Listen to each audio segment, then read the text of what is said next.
믿습니다. 신명기 27장 말씀을 보면 내 백성아 내 말에 응답하여 아멘 할지어다. 내 백성아 너희가 내 말에 화답하여 아멘 할지어다. 성경은 우리가 아멘만 잘해도 하나님께 영광을 돌리게 된다고 고린도서 1장 20절을 이렇게 말씀하고 있습니다. 하나님의 약속의 말씀 얼마든지 그리스도 안에서 이해가 되니 그런즉 그로 말미암아 우리가 아멘하여 하나님께 영광을 돌리게 되느니라. 여기서 있는 강사의 말로 들어봤자 아무런 의미도 없어요. 저는 실력도 없고 능력도 없지만 그렇지만 제 입을 통해 선포되는 하나님의 약속의 말씀은 우리 주님께서 말씀하셨던 요한복음 6장 63절 말씀을 보면 살리는 것은 영이니 육은 무익함이라. 내가 이른 말이 영요 생명이 될 줄 믿습니다.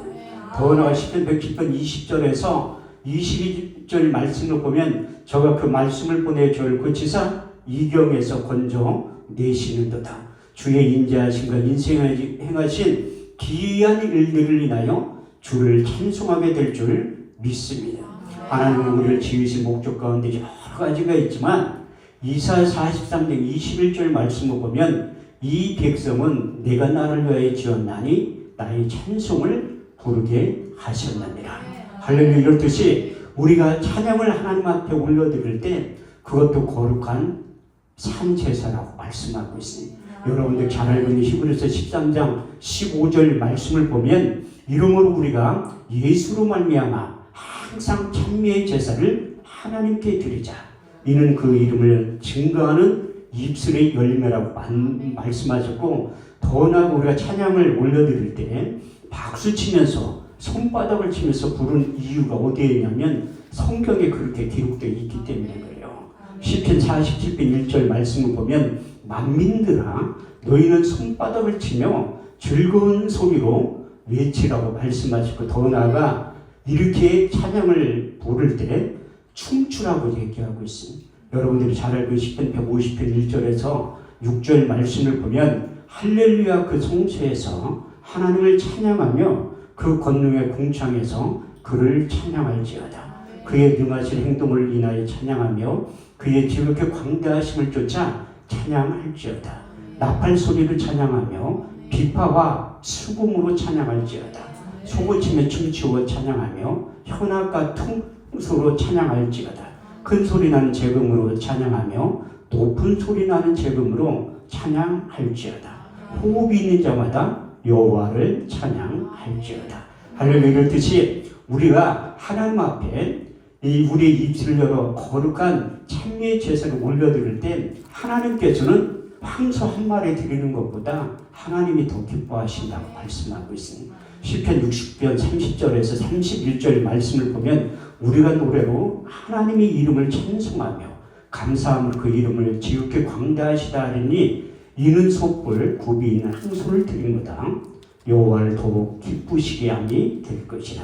제가 오늘 찬양 인도하는 모습을 보면서 두 분의 찬양 사역자들의 특성을 보면서 성령의 기름 부음이 하나님의 영광이 그들 임하게 된다고 말씀하고 있습니다. 욥기 7장 12절에 14절 말씀을 보면 노래하는 레위 사람 아삭과 헤만과 여두둔과 그의 아들과 형제들이 다 세마포를 입고 단통편에 서서 여호와를 찬송하며 가로되 선하시도다. 그 자비하심이 영원히 있도다 할 때에 여호와의 영광이 여호와의 전에 가득함으로 제사장이 능히 서서 손미지 못했다고 말씀하고 있습니다.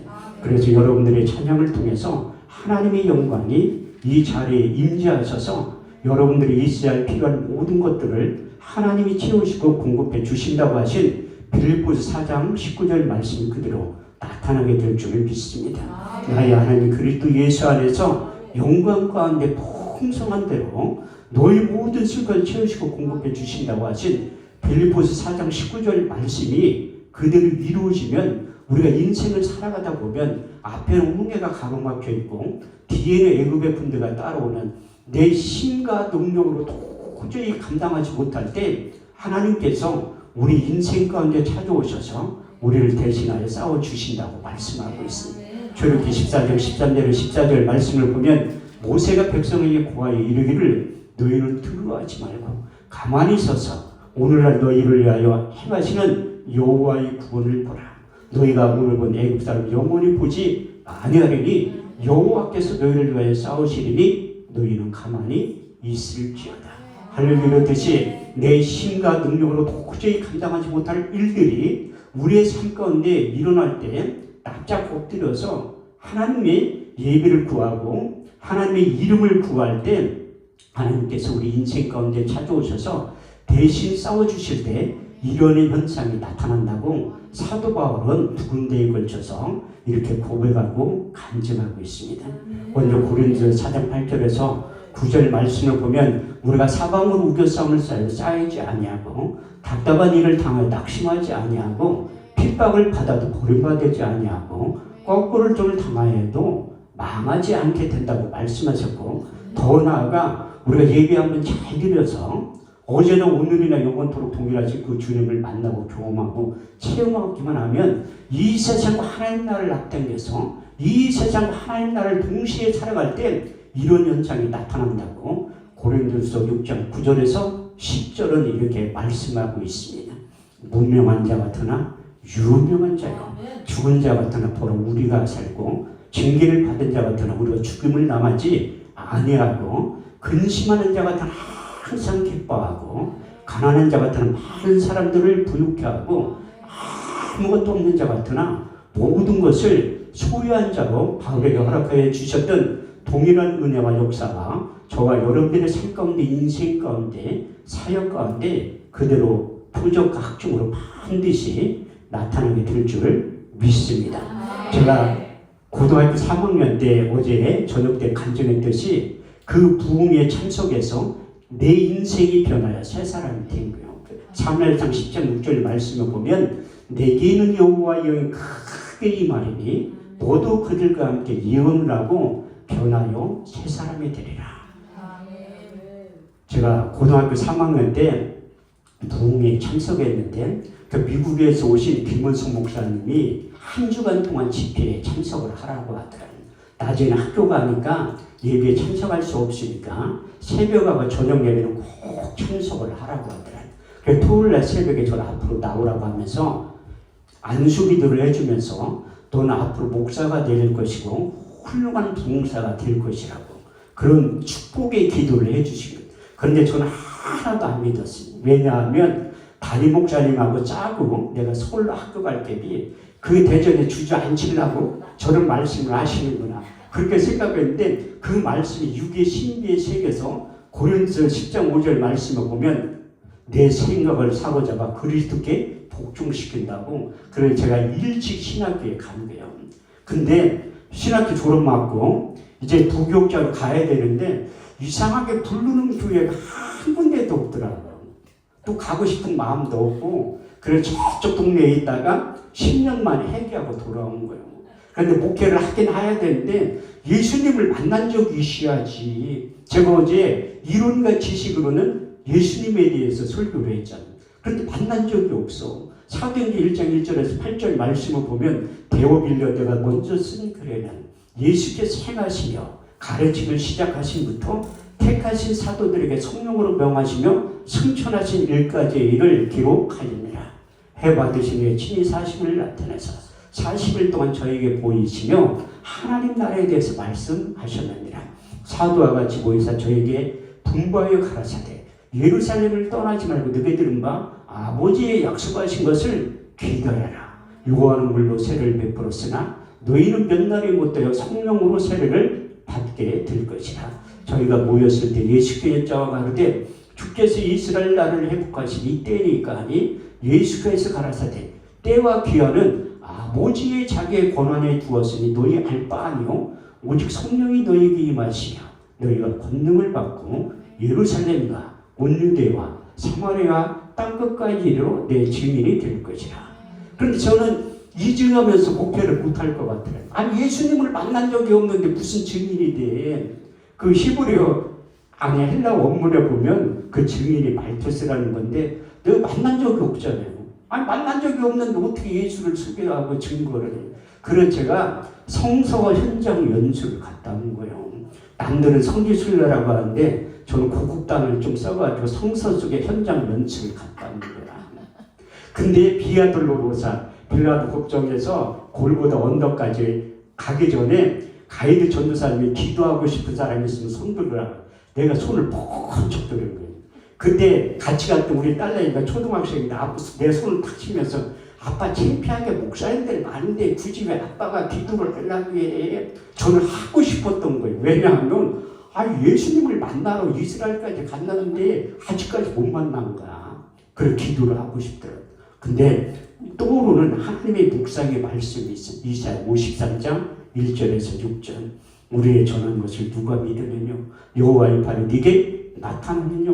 그는 주 앞에서 자라나길 연한 순 같고 마른 땅에 난 줄기 같아서 고운 모양도 없고 풍채도 없은즉 우리 보기에 흠모할 만한 아름다운 것이 없도다.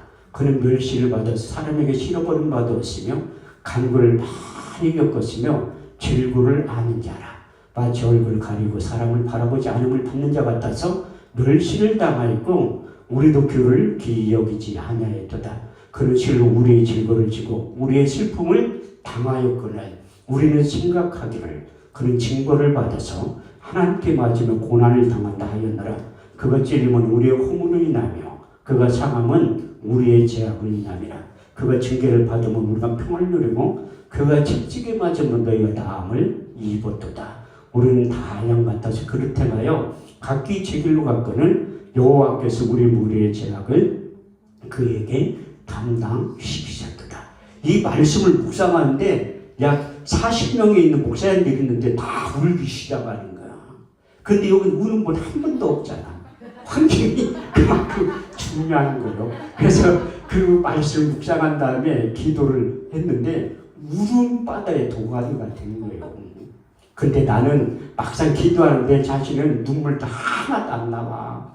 예수님을 보고 싶어서 이스라엘까지 갔는데도 못 만나고 10박 11일 동안 갔다 왔는데도 못 만나고 온 거예요. 그래 한국에 와가지고 제가 양평기도원을 간 거야. 양평기도에 가서 하나님 나 저기에서 설교 한 번만 하게 됐어요. 목사 안수 받으면.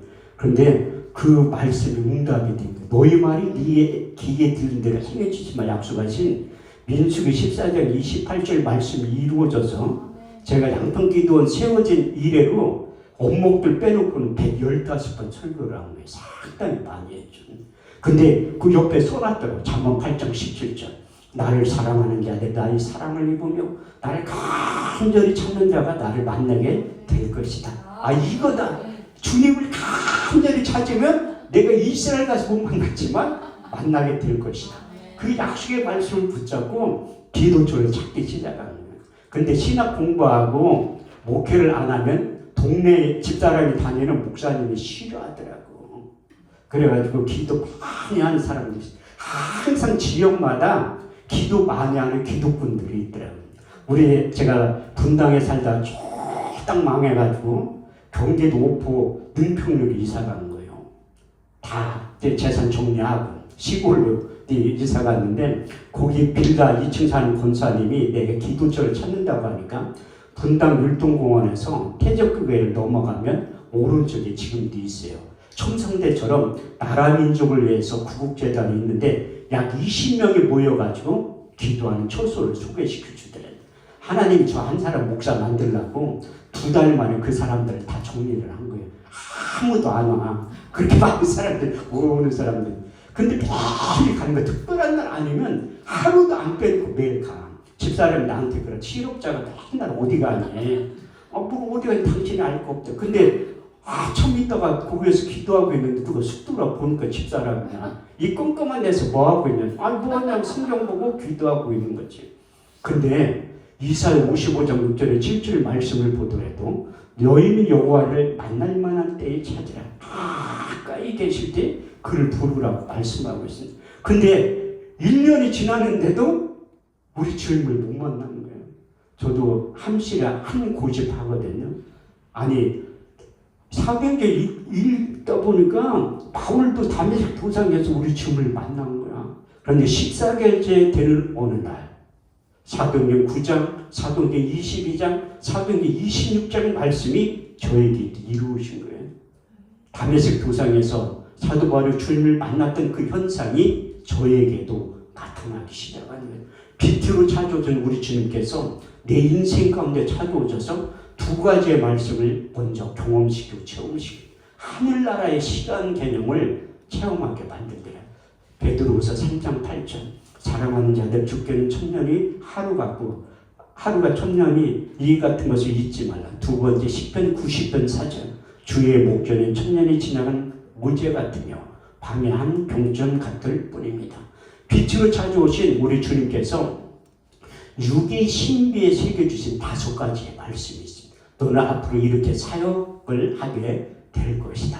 제가 하나님의 자녀에서 주님의 제자로 적대로 뽑은 거예요. 마가복음 3장 13절 말씀을 보면 주님께서 자기의 원하는 자들을 제자로 부르셨다고 말씀하고 있습니다. 사도 바울을 불렀듯이 주님의 제자를 불렀듯이 저를 그때 부르신 거예요.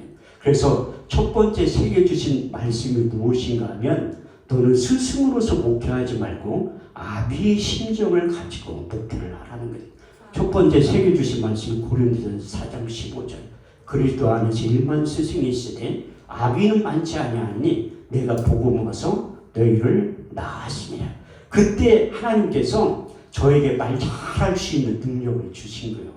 성경에 사도 바울이 저보다 말을 더 못했던 것 같아요. 유일하게 말 못했다고 써있는 사람은 바울밖에 없어요. 고린도서 10장 10절 말씀을 보면 그 편지는 중하고 힘이 있으나 그 몸으로 대할 때는 말에 시원치 아니하니라. 말을 얼마나 못하면 말 못한다고 성경에 써있어요. 본인도 스스로 이렇게 고백해요. 고린도서 11장 6절 말씀을 보면 나는 말에는 조라나 지식에는 그렇지 아니하니라. 아니 설교를 얼마나 못하면 설교하다 사람 죽인 적도 있어. 유튜브라고. 저는 설교 21년 동안 하면서 사람 죽인 적은 한 번도 없어요. 졸개할 수 있는 능력은 있어도 한 번도 죽인 적은 없다니까. 근데 바울에게 말 잘할 수 있는 능력을 주신 거예요. 고린도서 2장 4절에서 5절 내 말과 내 전도함이 지혜의 권하는 말로 하지 않아 다만 성령의 나타남과 능력으로 하여 너희 믿음이 사람의 지혜에 있지 않고 하나님의 능력 가운데 있게 하려 하였노라. 저희 집안도 말을 상당히 못해요. 우리가 7남매 중에 사형제인데 가끔가다 사형제가 모여가지고 식당에서 밥을 먹을 때가 있습니다. 우리는 주문도 말로 안 해. 메뉴판 보고 손가락으로 이거 돌라고 하지. 30분 동안 아무 얘기도 안 해. 그런데 계산하고 나갈 때 보면 주인 아줌마가 벙어리 안 했냐고 물어봐. 그렇게 말을 안 한다. 지금도 막내 동생이 목동에 사는데 형 보고 싶으니까 놀러 오라고 해. 바빠서 못 간다고 하면 용돈 드릴 때니까 오라고. 그러면 신방을 같이 당연히 신방 가면 동생이 형 왔어요. 잘 있었냐? 그게 끝이야. 2시간 또 얼굴만 쳐다보고 있어. 재수씨가 답답해 죽었다는 거야. 오랜만에 형제들 만났으면 얘기도 좀 해야지. 이렇게 재수씨가 상당히 똑똑한 여자예요. 서울대 나왔으니까 상당히 똑똑하지. 근데 60 넘으니까 중학교밖에 안 난 큰 누나한테 가서 물어봐. 삶의 지혜를. 60 넘으면 학력에 평준화돼서 서울대 나온 여자랑 중학교 나온 여자랑 똑같은 거예요. 인문학 평준화 돼가지고 미스코리아 출신도 60 넘으면 그 얼굴이 그 얼굴이야. 여러분들이 걱정할 게 하나도 없다니까. 그래서 그 바울에게 주셨던 말 잘할 수 있는 능력을 하나님이 저에게도 주신 거예요. 저는 사도 바울처럼 어떻게 말 잘할 수 있는 능력을 주셨냐면 우리 주님께 제자를 부르신데 말 잘할 수 있는 능력을 주신. 제가 설교 21년 동안 하면서 한 번도 빼놓지 않고 하는 말씀 묵상이 있어요. 마태복음 10장 19절에서 20절. 무엇을 말할까 염려치 말라. 그때 무슨 말할 것을 주시리니 말한 너희가 아니라 너희 속에서 말씀하시는 자 곧 너희 아버지의 성령이시라. 우리 주님께 제자를 부르신다는 말 잘할 수 있는 능력을 주신 거예요. 모세도 말 못했다고 성경에 써있어요. 출애굽기 4장 10절에 12절 말씀을 보면 모세가 여호와께 고하여 이르기를 본래 나는 말에 능치 못한 자이다. 주께서 종에게 명하신 후에도 그러하니 나는 입이 뻣뻣하고 혀가 둔한 자이다. 여호와께서 그에게 이르시되 누가 사람의 입을 지었느냐 누가 번거리나 귀먹거리나 소경이 되게 하였느냐 나 여호와가 아니냐 이제 가라 내가 내 입과 함께 살 말을 가르쳐준다. 아니 그 하나님만 가르쳐주는 거 가서 전하면 되는 거예요. 바로한테 가서도 그 말 전할 때 역사가 나타나는 거예요. 근데 구약의 대표적인 그 선지자 예레미야도 말을 못한대. 말 잘하는 사람도 쓰지만 나처럼 말 못하는 사람도 하나님이 들어서 쓰는 거예요. 예레미야 1장 4절에서 9절 말씀을 보면 내가 복중에 짓기 전에 너를 알고 태에서 나오기 전에 너를 구별하였고 내가 너를 열방의 선지자로 세웠노라 하시기로 주 여호와의 보소서 나는 슬퍼를 쓰리다.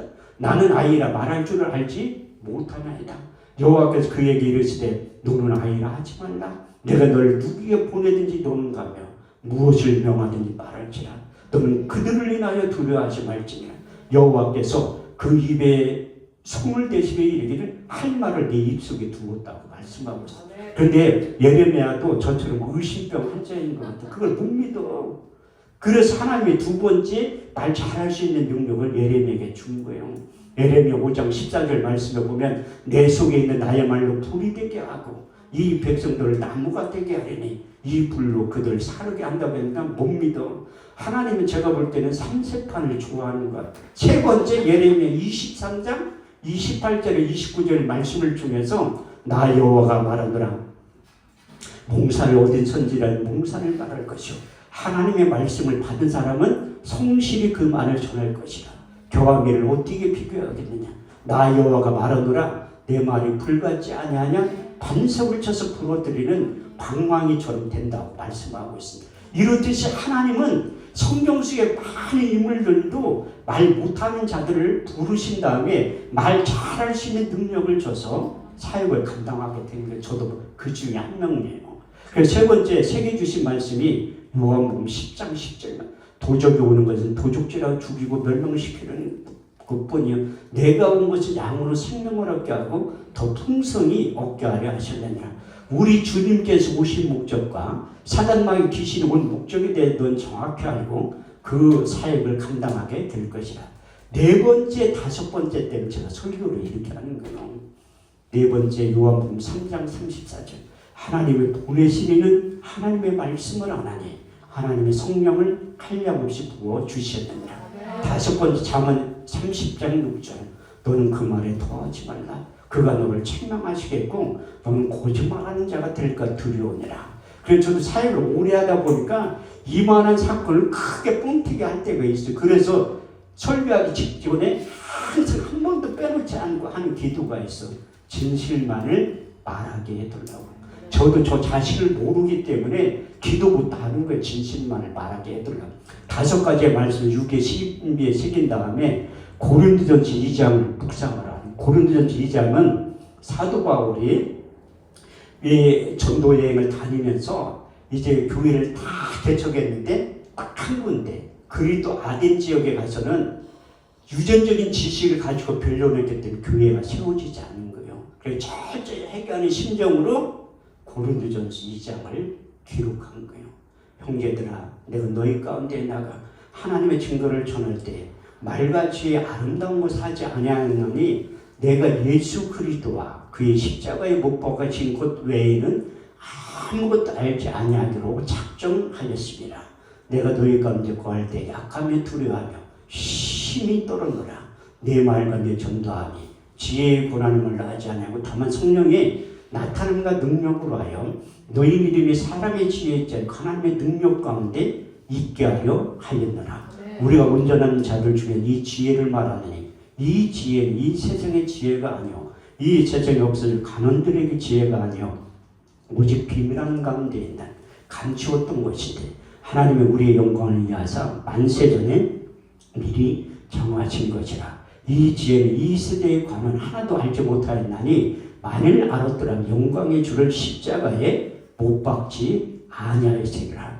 기록된 하나님이 자기를 사랑하는 자들을 위하여 예비하신 모든 것을 눈으로 보지 못하면 또 사람의 마음을 생각지 못하였던 것 같으며 오직 성령이 이것으로 너에게 보이셨으니 성령은 모든 것 하나님의 깊은 것이라도 통달하시느니라. 사람의 사정을 사람 속에 있는 영 외에는 누가 알려? 이와 같이 하나님의 사정도 하나님의 영 외에는 아무도 알지 못하느니라. 우리가 세상의 영을 받지 아니하고 오직께로부터 온 영을 받았으니 이는 우리로 하여금 하나님께서 은혜로 주신 것들을 알게 하려 하시니라. 이것을 말하거니와 세상의 가르침을 하지 아니하고 오직 성령이 가르치신 것을 아니 신령한 것은 신령한 것으로 분별하느니라. 육에 속한 사람은 하나님의 성령의 일을 받지 아니하나니 저에게 미련하게 보여도 깨닫지 못하나니 이런 일은 영적으로야 분별하느니라. 신령한 자는 모든 것을 판단하나 자기는 아무에게도 판단을 받지 아니하느니라. 누가 주의 마음을 알아서 주를 가르치겠느냐? 그러나 우리가 그리스도의 마음을 가졌느니라. 할렐루야. 이렇듯이 사도를 철저히 해가면서 주님의 심정을 마음에 소유하기를 원한다는 거예요. 그래서 저에게도 주님의 마음을 바울처럼 심고 그 사역을 하라고 그렇게 우리 주님을 만난 다음에 이제 교회를 개척을 한 거예요. 근데 제 나름대로 인물되지 실력되지 능력되지 하나님은 반드시 청담동이나 압구정동에서 교회를 개척시켜줄 줄 알았지. 웬걸 이사야 55장 8절 9절 말씀을 보면 내 생각은 너의 생각과 다르며 내 길은 너희 길과 달라서 하늘이 땅보다 높은 같이 내 생각은 너희 생각보다 높으니라. 제가 분당에 15년 살았거든요. 판교 분당 신도시 생기지 전부터 살았는데 지금의 태평사도 그렇게 못 사는 동네가 있는지조차도 몰랐는데 하나님은 거기에서 개척하기를 원하신 거예요. 근데 교회를 개척했는데 사람들이 오더라고. 왜냐하면 요즘은 실비보험이 하나님이야. 실비보험 들은 사람들은 병원부터 가지 기도받으러 안 와요. 거기는 못 사는 동네고 지금은 21년 전이니까 이래저구나 저래저구나 기도받으러 와. 새 사람 순복음교회 간판을 크게 걸어놨어. 그게 브랜드의 힘이야. 조용계 목사님이 능력자니 내가 같은 사람이 무슨 능력자. 그래도 기도받으러 오더래. 병원 갈 돈이 없으니까 어차피 순복음교회니까 와서 기도 받고 뭐 어떻게 하겠다 이런 생각들이 들었는지 몰라도 그런데 참 너무 괴로운 거야. 믿는 자들에 따른 표적이지. 믿는 자들에게 이런 표적이 따르니 저희가 내 이름으로 귀신을 쫓아내며 새 방언을 말하며 뱀을 집으며 무슨 독을 마실 자가 해를 받지 않냐며 병든 사람의 손을 얹은즉 나으리라. 성경은 그렇게 기록되어 있거든요. 그런데 저희 사역 가운데 병든 사람의 손을 얹은즉 죽으리라. 저 사람 많이 죽였어요. 나 신기한 게 한 번도 고소를 안 당했다는 거야. 너무 괴로운 거야. 출애굽기 15장 26절 말씀을 보면 너희는 너희 하나님 여호와의 말씀을 청종하고 나의 보기에 의를 행하며 내 계명의 길을 기울이고 내 모든 규례를 지켜 행하면 내가 애굽 사람들에게는 모든 질병이 하나로 내리지 아니하리니 나는 너희를 치료하는 여호와 하나님이라. 여호와라파의 하나님 치료의 하나님. 고등학교 2학년 때 안수관 말씀 얼마나 수천 번 수만 번 외웠을 거 아니야. 그런데 저희 사역 가운데 성경은 병든 사람의 손을 얹으면 낫는다고 써있는데 사역으로 나타나는 병든 사람의 손을 얹으면 죽으리라. 너무 괴로운 거야. 근데 하나님 나를 불쌍히 여겨지고 의대에 입학을 시킨 거예요. 그런데 제가 의대 출신이라니까 제가 의사 심의에 가서 이렇게 설교를 하면 우리는 가장 좋은 의대 출신이라고 이렇게 당당하게 얘기를 하거든요. 서울대 나왔냐고 물어봐. 거기 안 나왔다고 하면 연세대에 나왔냐, 고려대는 거기 안 나왔다고 하면 유학하네. 난 그보다 훨씬 좋은 의대 출신이라고 당당하게 얘기하지. 나는 사람이 만든 의대 출신이 아니라 예수님이 만든 천국병원 의대 출신이고 그 앞에서는 빌라에서는 할머니가 찾아왔어. 그래서 기도를 해달라는 거야. 아니 나는 기도 못한다고 했지. 오랜만에 새신자가 왔는데 안수해서 죽으면 어떻게 해. 그래가지고 병명이 뭐냐니까 신부전증 환자래. 그래서 투석 받으러 일주일에 3번 간다는 거. 어디를 간 개포동으로 간다는 거. 그러면 새벽 예배 끝나면 오세요. 내가 모셔다 드릴게. 아니 목사님 바쁜데 어떻게 자기를 태워다 준다. 하나도 안 바쁘다고. 신방을 가고 싶어도 신방 받을 사람 우리 집사람하고 딸밖에 없는데 그런데 뭐 시간이 많이 나면 그래도 일주일에 3번을 모시고 간 거예요. 지금도 투석 받으려면 3시간 반에서 4시간 걸려요. 차에서 초라한 내 모습을 보는 거야. 내가 순복음교회 목사의 자존감이 있는데 병자 한 명도 못 고쳐가지고 이 초라한 내 모습을 발견하게 되면 기도하면 성경을 새롭게 읽기 시작해요. 마태복음 4장 23절에 24절 말씀을 보면 예수께서 오늘 갈릴리 두리로 다닌 저 해당에 천국 복음을 전파했어요. 백성 중에 모든 병과 모든 약한 것을 고치셨으니 그의 소문이 온 지라에 퍼진지라. 백성들 모든 앓는 자, 곧 각식병과 고통에 걸린 자, 간질하는 자, 귀신 들린 자, 중풍병자를 데려오니 거기서 다 고치셨다고 말씀하고 있습니다. 성경을 더 읽다 보니까 마태복음 8장 17절에 18절 말씀이 예수께서 말씀은 도로는 귀신을 쫓아내며 모든 병과 모든 약한 것을 고치셨으니 이는 이사야로 하신 말씀에 우리 연약함은 친히 담당하시고 병을 짊어지셨다 함을 이루려 하시니라. 그 이사야 그가 찔림은 우리의 홍을 인하며 그가 상하는 우리의 죄악을 인하며 그가 징계를 받은 우리가 평을 누리고 그가 채찍에 맞은 너희가 나음을 입었도다. 베드로전서 2장 24절에서 25절 말씀. 베드로가 우리 주님을 3년 반 동안 따라다니면서 본 거예요. 한자 치유하는 모습을 친히 나무에 달려 그 몸을 우리 죄를 담당하셨으니 이는 우리로 죄에 대해 죽고 의에 대하여 살게 하려 하셨느라 저가 채찍에 맞으므로 너희가 나음을 입었도다. 우리 주님께서 병자를 친히 고친 다음에 제자들 부른 다음에 의사변을 다 나눠줬어요. 마태복음 10장 1절 말씀에 보면 예수께서 12제를 부르시며 더러운 귀신을 쫓아내며 모든 병과 모든 약한 것을 고칠 수 있는 권능을 주셨느니라. 안 믿으니까 안 나타나는 거예요. 그래서 신약을 다 읽은 다음에 구약을 읽기 시작한 거예요. 잠언 4장 20절에 22절 내 아들아 내 말에 주의하며 내가 이르는 것이 내 귀를 기울이라. 너는 그것을 내 눈에서 떠나지 말며 내 마음속에 지켜라. 그것을 얻는 자의 생명이 되며 온 육체의 건강이 됩니다. 건강이라는 게 히브리 원문에 보니까 약이라는 거야. 약. 그래서 시편 7편 20절에 21절 말씀을 보면 저가 그 말씀을 보내 저를 고치사 이경에서 건져 내시는도다. 그래서 하나님의 약속의 말씀 오늘 본문 말씀에도 보면 그 말씀이 내게 곤란줄을 이루라. 주의 말씀이 나를 살리셨습니다.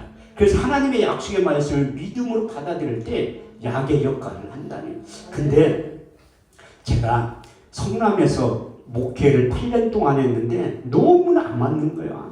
그래서 내가 하나님한테 이제 기도 제목을 좀 낮춘 거야. 하나님 나 청담동이나 압구정동 아니더라도 솔로만 보내주세요. 솔로만. 8년 만에 응답받았다니까. 8년 만에. 이게 하나님의 교회 이전시키는 방법이 딱 두 가지가 있어요. 교회가 폭발적으로 도움이 돼서 앉을 자리가 없는 거야. 또 한 가지는 보증금 다 까먹고 길거리로 다 앉는 거야. 전자임 얼마나 좋아. 2천에 65만 원, 시설비 700. 8년 만에 다 까먹고 길거리를 다 앉기 시작한 거야. 그래서 하나님 앞에 기도하기 시작했지. 왜? 내 힘과 능력으로 안 될 때는 기도하기 시작하는 거예요.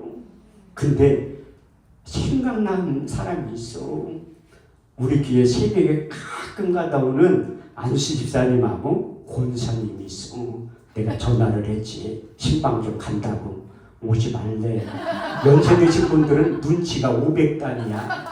개척교회 목사가 자기 교회 성도도 아닌데 신방 가면 할 거 뻔하지. 돈 얘기할 거. 전 목회 21년 하면서 돈 얘기 한 적 별로 없어요. 충성할 기회를 드린다고 하지. 충성할 기회. 그래서 내가 잘하는 거 있잖아. 같이 일단 신방을 같이 우리 교회 신방대원 전체를 데리고 가는 거야. 집사람밖에 없어. 신방대원. 권사님은 나를 쳐다보지도 않아. 성교를 확 내들 오지 말라고 했는데 왜 왔냐는 거야. 제가 잘하는 거 있잖아. 얘기 들으자고. 저는 출애굽기 20장 24절 말씀을 확실히 믿어요. 내게 토단을 쌓고 그의 너희 양과 서로 너희 번제와 화목제를 드려라. 우리는 내 이름을 기념하는 곳에 내가 강림하여 복을 주리라. 근데 그때까지만 해도 내가 의대를 수석으로 졸업했거든요. 왜 수석으로 졸업했냐면 학생이 나 혼자잖아. 그래 수석으로 졸업했는데 아직까지 한 놈도 환자를 못 고친 거야. 그런데 신방 가라고 나 이제 길거리에 나 앉게 생겼으니 건물주가 찾아와서 목사님 언제 이사 갈 거니?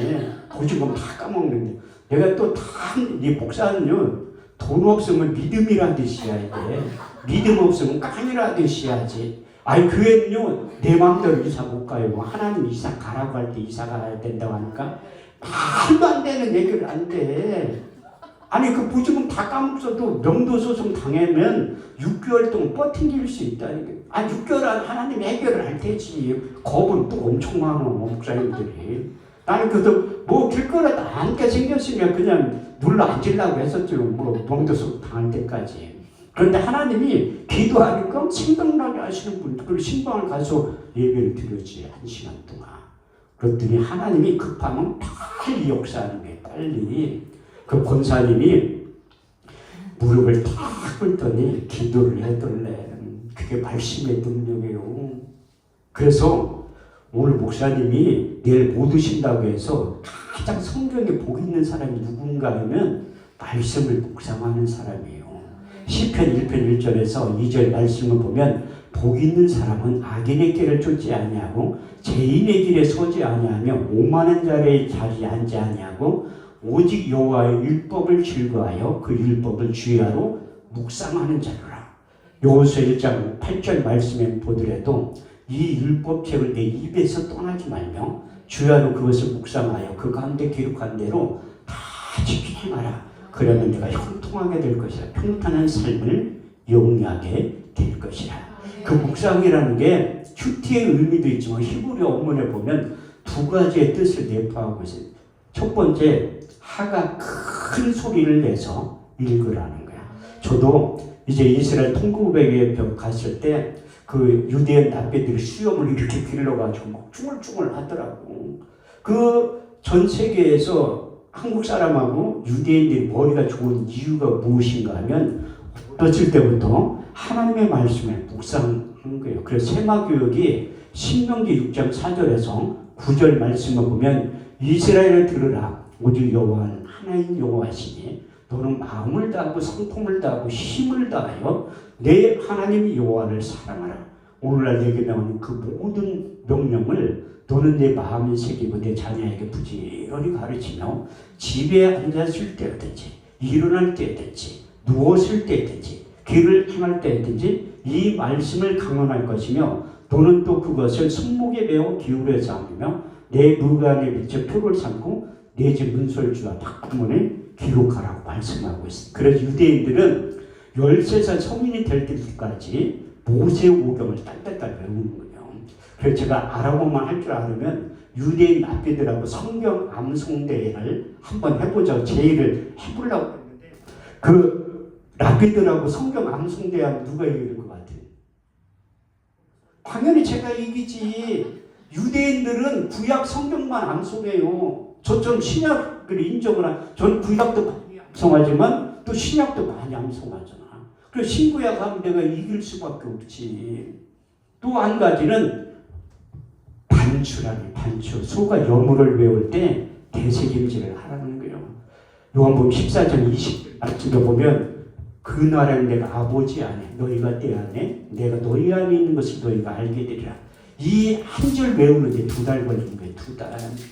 많은 분들이 저희가 머리가 좋아가지고 성경을 암송한다고 하는데 머리 아무리 좋아도 저도 의사 신우회나 변호사 신우회 가서 설교할 기회가 있는데 그분들 일불의 머리를 가지고 있잖아요.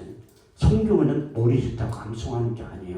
제가 어제 간증했듯이 사람들이 IQ가 몇이냐 하도 물어봤어서 우리 딸하고 검사를 받은 적이 있다고 했잖아요. 그리고 제가 결과가 난 200이 IQ가 상당히 좋지. 아니 멘사 회원도 160만 되면 멘사 회원이 될 수 있는 200이면 얼마나 좋아. 우리 딸하고 합쳐서 200이라는 거지. 머리 좋다 감성하는 게 아니라 하나님께서 그 말씀을 육의 신비에 새길 수 있는 능력을 주신 거예요. 그게 익숙해지니까 성경이 그래서 부지런히 읽고 큰 소리를 내서 묵상하면 어떤 말씀은 2-3번만 읽어도 육의 신비에 저장이 되는 거예요. 그래서 요한복음 14장 26절 말씀을 보면 보혜사 곧 아버지께로부터 너희가 보내실 성령 그가 너희에게 모든 것을 가르치시고 내가 말한 모든 것을 생각나게 하는 거예요. 그래서 저는 말씀이 경험이 되고 처음에 된 것만 말씀드리는 거지 내가 머리가 좋아서 그렇게 성경을 많이 암송하는 게 아니에요. 그런데 다녀서 내려와서 암송한 거 써보라면 한 1000절도 못 써요. 그렇지만 이 강대상을 설교할 때는 몇 시간도 며칠도 설교할 수 있는 능력이 하나님이 저에게 주신 거예요. 그것은 바울에게 주셨던 능력, 모세에게 주셨던 능력, 그 예레미야에게 주셨던 능력, 제자들에게 주셨던 능력이 저에게 임하게 된 거예요. 그래서 이제 그 약속의 말씀을 믿음으로 붙잡고 선포할 때 그대로 나타나기 시작하는 거예요.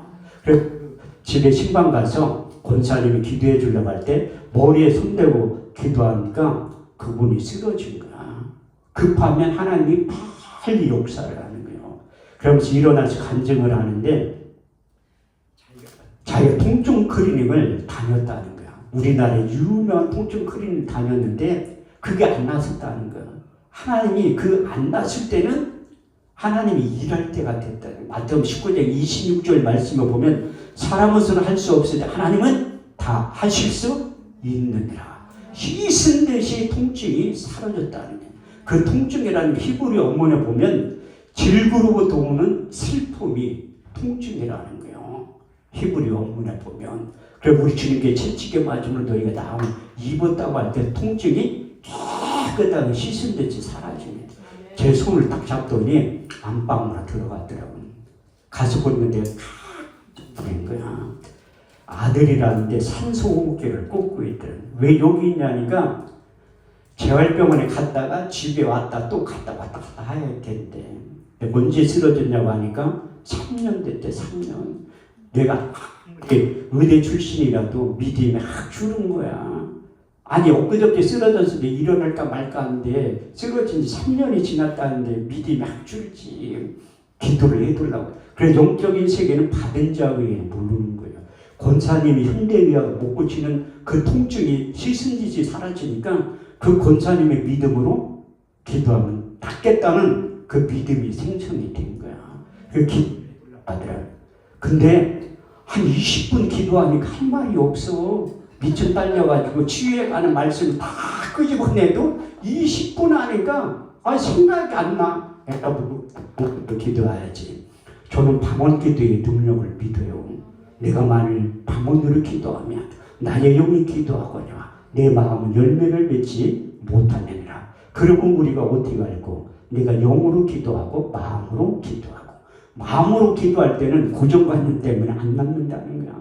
고린도전 14장 2절 말씀을 보더라도 방언을 말하는 자는 하나님께 하지 않고 사람에게 하지 않고 하나님께 하나니 이는 알아듣는 자가 없고 그 영으로 비밀을 말합니다. 방언을 한 30분 기도하더라도 그렇게 떠봤지. 혹시나 일어날까. 웬걸 믿음을 가지고 기도해도 일어날까 말까인데 일어날 리가 없지. 그래서 계속 방언으로 기도하고. 근데 믿음이 생성이 되는 거야. 믿음이.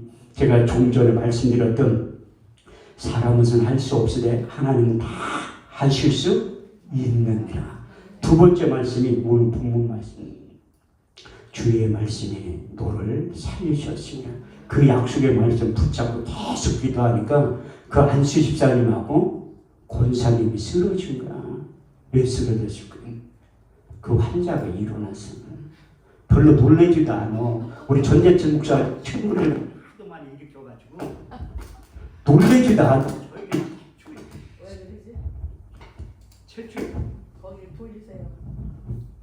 최초의 사건이에요. 내가 하나님 그 환자들이 한 명도 병자를 못 고치니까 내가 두려움과 공포에서 벗어나게 하려고 그 식물의 인간이 일어나게 만든 거야. 그래서 그분한테 뭐 필요한 거 있냐고 물어보더라고. 당연히 필요한 거 있지. 교회는 이사 가야 되는데 1,800만 원만 돌라고 했지. 교회 이사 가야 돼. 그때나 지금이나 순진한 거야. 공짜리를 하나 더 붙여줘야 되는데 1억 8천을 받아가야 돼. 잘못해가지고 1,800만 원 받아가지고 간 거요. 근데 하나님 수없이 저의 사역을 통해서 그렇게 일하게 됐는데 제 나름대로는 나는 믿음이 있는 목사라고 착각하고 있었던 거예요. 근데 나는 믿음이 하나도 없는 목사라는 것을 제가 작년에 깨달은 거예요. 왜냐하면 믿음이 너무 없기 때문에 하나님이 제 눈을 멀게 한 거예요. 하늘산 기도원에서 6.25 집회, 3월달 집회, 8.15 성의 집회 끝나고 그 다음 주에도 집회를 한 거예요. 2주 연수가 하니까 몸에 무리가 와서 목요일날 아침에 일어나니까 왼쪽 눈 혈관에 다 터진 거야. 유리체 출혈이라고 잉크를 탁 던지면 시커먼 것밖에 안 보이잖아요. 그 상태로 금요일 나온 거야. 그런데 저는 한 번도 하나님을 목회 21년 하면서 저 때문에 원망한 적은 없어요. 딸 때문에 원망한 적 딱 한 번 있어. 아빠 우리는 언제까지 이렇게 살 거야. 그런 얘기를 할 때 목사의 자녀는 하나님이 책임져. 하나님의 자녀는 하나님이 책임지니까 걱정하지 마. 하나님 네 인생 책임질 거야. 그럴 때 딸내미는 아빠 우리는 언제까지 이렇게 살 거야. 중학교 입학하고 난 다음 제가 새벽 예배 끝나면 커피포트에 물 끓이는 거예요. 고생 안 해본 목사님들은 몰라 그 심정을. 뜨거운 물 안 나오니 왜 안 나오지. 가스비를 못 내서 끊겼으니까 그런 거지. 야 머리 좀 저녁 때 감으면 안 된대. 기집애라 머리가 붕 떠가지고 아침에 감아야 되는데. 근데 고등학교 딱 입학을 하더니 목사님 할 얘기가 있대. 우리 딸내미 여태까지 저한테 목사님이라고 해본 적 10번도 안 돼. 내가 처음으로 고등학교 입학식 끝나고 목사님이라는 소리 들은 거야. 엄마한테 잠깐 일로 와보래. 목사님한테 할 얘기 있다고. 내가 뭐냐고 하니까 자기는 이제 다른 교회 다닌대. 거짓말하는 목사 밑에서 신앙생활 못하고 자기의 삶이 하나도 안 변하니까 다른 교회 다닌다는 거야. 나는 그때 하나님 원망을 처음 해보고 내 눈이 한쪽 눈 멀어가지고 운전하고 오는데도 감사가 나오더라고. 하나님 감사합니다. 두 눈이 멀어지면 어떻게 할 뻔했어. 한쪽 눈이라도 보이니까 감사한 거지. 그래서 그 한쪽 눈은 완전히 시력이 빵이야 빵. 안가 가면 그 비수를 하는데 하나도 안 보는 거예요. 근데 한쪽 눈 가지고 생활하면 좀 불편하더라고요. 그런데 아니나 다를이 좀 있다가 오른쪽 눈도 혈관이 다 터져버리고. 그래서 제가 이거 갖고 왔는데 이걸 이렇게 짚고 다니면서 3개월을 지낸 거예요. 맹인으로. 그런데 내가 환자들에게 많은 치유사역을 했어도 내가 소경이 되고 나니까 감당이 안 되는 거야.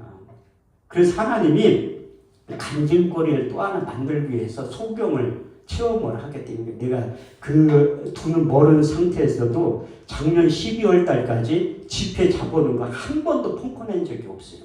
심지어 어떤 그동안 가니까 원장님 이렇게 해봐. 아니 이거 집회를 가지고 와서 그렇게 꼭 설교를 해야 되니. 아니 죽을 병 걸린 것도 아니잖아. 단지 눈이 안 보일 뿐이지. 그래서 하나님 저에게 미리 성경 암송을 시킨 거예요. 원고 없이 설교하게 하려고. 제가 임플란트 16개 심은 거 어제 간증했던 그 간증을 10년 하니까 미천에 딸려가지고 인전 소경된 거 간증하고 되겠다니까. 지지난주에도 남경산 기도원에서 이 소경된 거 했다가 어떤 권사님이 식사제가 커피숍에서 그것도 사주더라고. 은혜가 상당히 된다고. 근데 저는 기도를 많이 하는 목사는 아니에요. 그런데 꾸준히는 해요. 두 눈이 멀으니까 기도를 안 할래야 안 할 수가 없어. 하나님 앞에 기도할 때 미사여고 하지도 않아. 하나님 나 좀 살려주세요. 하나님 나 좀 살려주세요.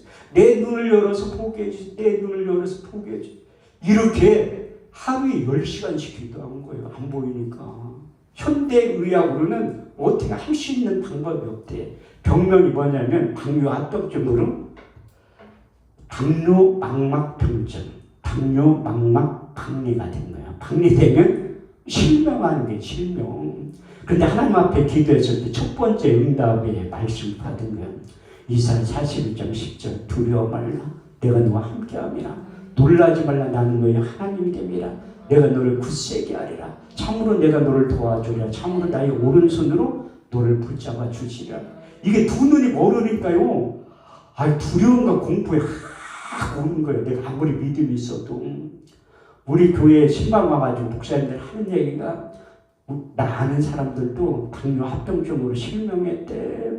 아니 뭐로 신방과 나한테 실명하라는 거예요. 뭐요. 난 안 보여서 죽었는데 당뇨 합병증을 실명했다는 난 그 얘기 들으면요 믿음이 확 줄다. 그런데 그럴수록 더 하나님 앞에 의지하기 시작하면 기도를 할 수밖에 없어. 두 번째 받은 말씀이 이사 35장 5절.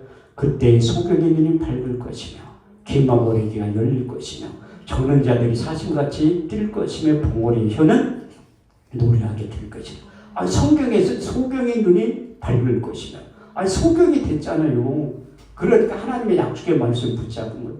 세 번째, 이 말씀 때문에 저 병원을 옮긴 거예요. 요한복음 9장 7절. 너는 실로암 못에 가서 씻으라 하시니 이를 번역한즉 보내심을 받았다는 뜻이라. 이에 가서 씻고 밝은 눈으로 왔더라. 그래서 딸내미한테 실로암 들어가는 병원 좀 한번 찾아보라 했더니 부천동에 병원이 있다고. 그런데 저하고 11년 같이 일하는 사무총장 목사님이 우리 기도원에 놀러와가지고 나 좀 데려오고 우리 병원 가자고 한 거예요. 근데 갔는데 이게 20%는 보였거든요. 오른쪽 눈은. 그런데 그것도 안 보여. 그 신랑병원 주차장 딱 내려갔는데 안 보여. 나중에 손잡고 가라. 그래서 검사를 14가지를 하는 거예요. 그래서 눈 초음파를 하니까 의사가 하는 얘기가 막막 박리가 온 것 같더라고. 그때 나보다 그 사무총장 목사님이 더 놀래. 실명됐다고 하니까. 근데 난 더 하나님 앞에 매달릴 수밖에 없잖아요. 네 번째 받은 말씀이 오늘 본 말씀. 그 말씀이 내게 곤란 중에 이루라. 그 말씀이 너를 살리셨느니라. 그 다음에 말씀이 난 이 말씀을 받은 다음에 하나님이 내 눈을 뜨게 해주실 것이다. 그런 믿음이 확실히 든 거야. 시편 107편 19절에서 21절. 저희가 근심 중에 여호와께 부르짖으매 그 고통 가운데 구원하시되 저가 그 말씀을 보내 저를 고치사 이경에서 건져내시는도다. 주의 인자하신 인생에 행하신 귀한 일들이라 주를 찬송하게 될 것이다. 그래서 두 번째 이 검사한 다른 거 결과 나올 때 열흘이 있다고 오라고 하더라고요. 그래서 기도원에서 버스를 타고 사당역까지 갔는데 딱 내리니까 하나도 안 보여. 그때 이 지팡이를 가지고 가셔야 하는데 물로가 안 가져간 거예요. 그래서 사당동 거기 이렇게 들어간 입구에서 나중에 저 지하철 입구에 데려다 돌아가니까 아니 두 눈은 멀쩡하잖아. 그러니까 사람들이 다 피해. 이걸 가지고 가시면 소경인 줄 알고 난 데려다 줄 건데 이걸 안 가져가니까 사람 다 그 어떤 청년이 데려다 주더라고요. 근데 병원 갔는데 의사가 하는 얘기 가지고 정밀검사 결과가 나왔는데 망막이 박리됐대. 그래서 수술을 한번 해보자고 하더라고요. 전신마취하고 수술을 해야 된다는 거야. 난 안 한다고 해서 몸이 안 좋아서. 왜? 못 깨어날 것 같아서. 그래서 부부마취하고 3시간 반에서 4시간을 수술을 해야 되는데 그래서 수술 날짜를 잡은 거예요. 그래서 하루 전날에 입원을 하고 딱 갔는데 우리 딸내미가 와서 우는 거야. 아빠 이 지경이 됐는데도 얘기를 안 하면 어떡하냐고. 아니 가족들에게 얘기해봤자 뭐 좋은 일도 아닌데 그거 수술할 때 얘기 안 하려고 해서 그럼 보호자 없으면 수술을 안 해준다고 하더라고. 그래서 딸내미를 부른 거지. 와서 해도. 근데 간호사들이 내가 목사라고 안 했는데 목사처럼 보이는 게요. 그래서 아니 저는 목사한테 받고 나서요 볼 보면 지금도 기도해요. 누가 봐도 목사처럼 보이게 해달라고. 그것도 하나님의 응답이라는. 근데 수술을 하는데 이게 3시간 반에 4시간 걸린 거 아닌데 그 의사가 내 눈에도 기도를 하더라고. 하나님 수술 좋게 해서 이제 밝은 눈을 보게 해달라고. 하나님 역사하게 해본 그 생각. 근데 이 수술을 했는데 30분 만에 끝난 거야. 둘 중에 하나거든요. 우리가 암 수술할 때도 개복해서 못 고칠 것 같으면 그냥 닫아요. 낸도 그렇구나. 이게 막막 방해돼가지고 눈 해봤자 아니고 뭐 손을 못. 근데 그게 아니에요. 눈을 열어보니까 너무 좋아가지고 그렇게 수술을 할 필요가 없다는 거야. 기적이라는 거, 기적. 그래서 내가 이 눈에 대해서 이렇게 간증을 했는데 사람들이 그렇게 신비성은 안 갖더라고요. 수술해서 나신 거지. 그래서 오른쪽 눈은 의사가 수술하자고 했는데 안 한다고 한 거예요. 그런데 그분이 내가 이제 목사라니까 아니까 목사님 수술을 해야 되는데 오른쪽 눈도 내가 안 한다고 했습니다. 왜 안 하는 이유가 뭐냐? 내가 설교할 때 간증을 해야 되는데 왼쪽 눈 수술에 나섰다고 하니까 별로 효과가 없어서 오른쪽 눈 기도해서 하나님 딱 잘라가. 지금 잘 보여 운전하고 댕기잖아요. 수술 안 해도 왜 수술한 왼쪽 눈도 오른쪽 눈 더 잘 보인다니까. 그래서 여러분들에게 자랑하려고 하는 게 아니라 하나님이 지금도 일하신다는 거예요. 하나님이 지금도 역사하신다는 거예요. 저는 여러분들의 기도 제목은 하나도 몰라도 우리 주님께서 하셔. 저에게 두눈 멀었을 때 10시간씩 기도할 때 첫 번째 주신 응답의 말씀이 이사야 41장 10절 말씀이에요. 두려워 말라 내가 너와 함께함이라. 놀라지 말라 난 너의 하나님이 됨이라.